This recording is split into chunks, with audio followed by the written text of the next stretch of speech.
자, 여러분, 만약에 우리가 집을 사거나 정책을 만들 때 참고하는 그 중요한 숫자들 있잖아요. 그게 사실은 언제든 바뀔 수 있는 초안에 불과했다면 어떨까요? 오늘 바로 그 문제를 해결하기 위해 등장한 한국 주택 통계의 새로운 시스템, 그리고 그 새롭고 정확해진 눈으로 본 첫 번째 시장 보고서를 하나하나 뜯어보겠습니다. 핵심은 바로 이 질문입니다. 우리가 철석같이 믿고 있던 주택시장 데이터가 사실은 쉽게 무너질 수 있는 모래성이었다면 국가 정책도 내 집 마련의 꿈도 모두 흔들릴 수밖에 없겠죠. 오늘 우리는 바로 이 데이터의 신뢰성 문제를 제대로 한번 짚어보려고 합니다. 자, 오늘 우리가 살펴볼 내용 순서는 이렇습니다. 먼저 기존 숫자들에 어떤 문제가 있었는지 그 균열부터 보고요.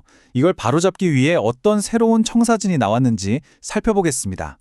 그리고 이 새로운 데이터로 본 8월 시장의 생생한 모습과 미분양 문제, 마지막으로 이 모든 변화가 우리에게 어떤 의미인지까지 차근차근 따라가 보겠습니다. 자, 첫 번째 섹션, 숫자의 균열입니다. 아니 도대체 왜 이렇게까지 통계 시스템을 뜯어 고쳐야 했을까요? 과거 데이터가 안고 있던 근본적인 문제점부터 한번 파고 들어가 보죠. 핵심은 바로 이거예요. 정부가 공식 통계라고 땅땅땅 발표한 숫자가 사실은 최종 확정본이 아니었다는 거죠. 그러니까 이게 무슨 말이냐면 우리가 시장을 판단하는 가장 중요한 근거가 언제든 뒤집힐 수 있는 아주 불안정한 정보였다는 뜻입니다. 문제가 생기는 과정은 이랬습니다. 일단 지자체에서 데이터를 입력하고 정부는 그걸 모아서 매달 발표를 하죠. 아주 간단해 보이죠? 그런데 문제는 발표가 다 끝난 뒤에 현장에서 아차, 숫자 잘못 넣었어요 하고 수정하거나 아예 사업 허가가 취소되는 일이 비일비재했다는 겁니다. 하지만 이미 발표된 공식 통계는 그대로 남아 있었던 거죠. 그러니까 시간이 갈수록 공식 통계랑 실제 현실이 점점 벌어지는 겁니다. 그래서 이런 혼란을 딱 잡기 위해서 완전히 새로운 2단계 보고 시스템을 들고 나온 겁니다. 목표는 딱 두 가지예요. 시장의 빠른 변화를 놓치지 않는 신속성, 그리고 시간이 지나도 믿을 수 있는 정확성. 이 두 마리 토끼를 다 잡겠다는 거죠.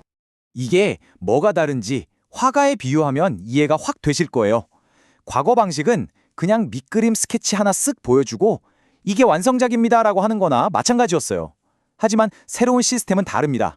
먼저 잠정치라고 해서 일종의 빠른 스케치를 매달 보여주는 거예요.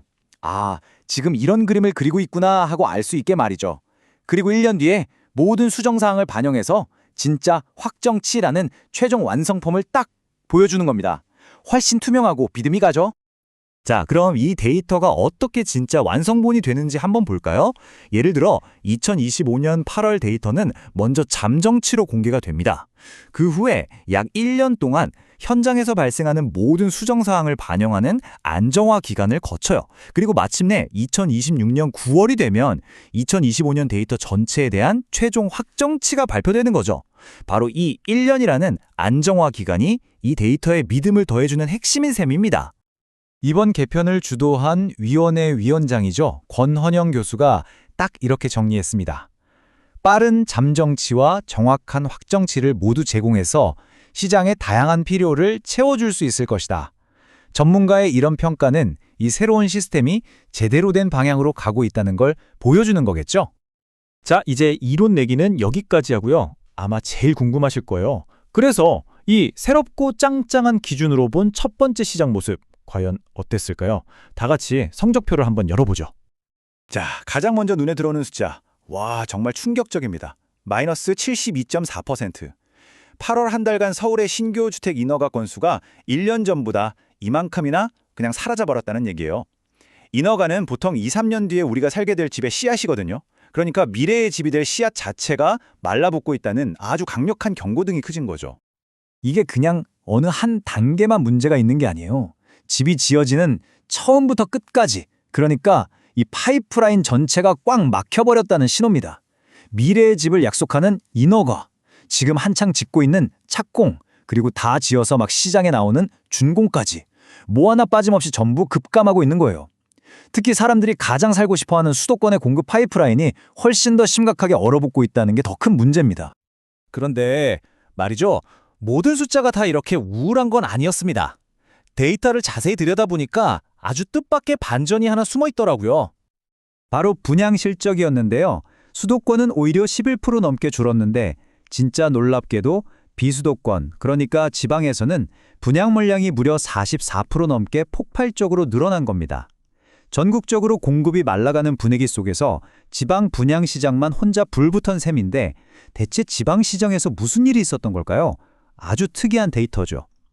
자, 이번에는 건설 현장에서 실제 거래 시장으로 한번 가볼까요? 8월 서울 아파트 매매 건수가요. 딱 한 달 만에 말 그대로 반토막이 났습니다. 마이너스 51%예요. 쉽게 말해서 7월에 아파트 2채가 팔렸다면 8월에는 딱 한 채만 팔렸다는 얘기입니다. 서울 부동산 시장이 얼마나 빠르게 식고 있는지 단적으로 보여주는 숫자죠. 시장이 식고 있다는 또 다른 명확한 증거가 있습니다. 바로 쌓여가는 재고, 미분양 주택이죠. 주인을 찾지 못한 집들이 다시 슬슬 늘어나고 있다는 이야기입니다. 8월 말 기준으로 보니까 전국에 주인을 못 찾은 집이 총 66,613채.